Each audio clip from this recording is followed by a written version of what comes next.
It is summer holiday time on the island of Sodor.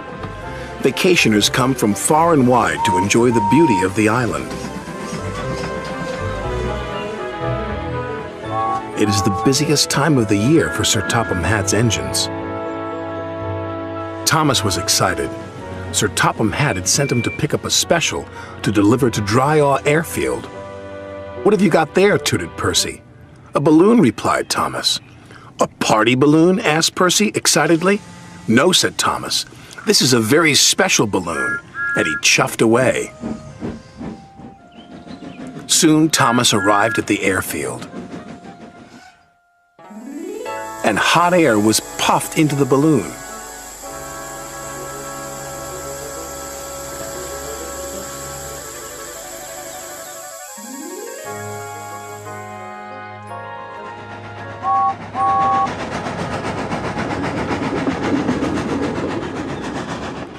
"What is that?"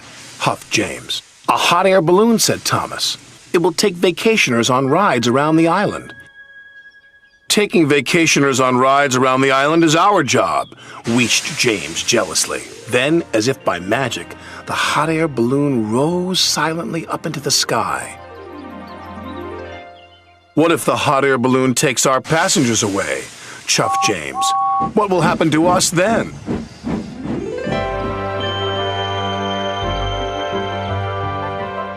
This made Thomas worry. Suddenly, he wasn't so excited about the balloon. The balloon could be seen by everyone on the island of Sodor. Duck gazed at it for so long, he ran into the back of Stepney. "Why, it's a floating basket with folks in it," said Donald. "Whatever will they dream up next?" said Douglas. James and Thomas were waiting at the level crossing. They were still worried about the hot air balloon. "If it takes our passengers away," chuffed Thomas, "there'll be no use for us engines." "Passengers should travel on trains," huffed James, "not in silly balloons." Then something big and round and red drifted straight towards them. "We're out of hot air!" shouted a voice.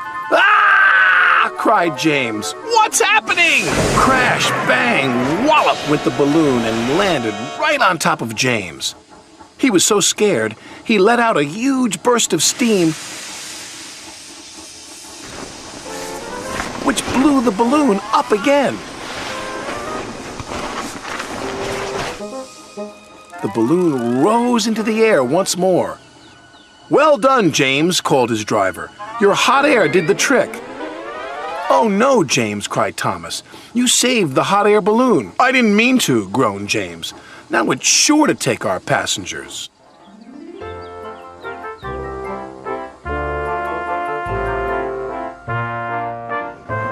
Wherever James went, he could see the balloon carrying vacationers across the island.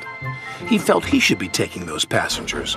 "Rails are better than hot air any day." James arrived back at the station. There were lots of people on the platform. Sir Topham Hatt was waiting too. "Well done, James." "But now the passengers will ride in the hot air balloon."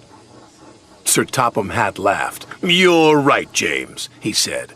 "But they will need a ride home in a train." James was delighted. Sir Topham Hatt was right. The engines were busier than ever, taking vacationers to and from the airfield. Whenever James sees the red balloon, he whistles and toots. And sometimes when he's asleep at night, James dreams he can fly too, just like the red balloon.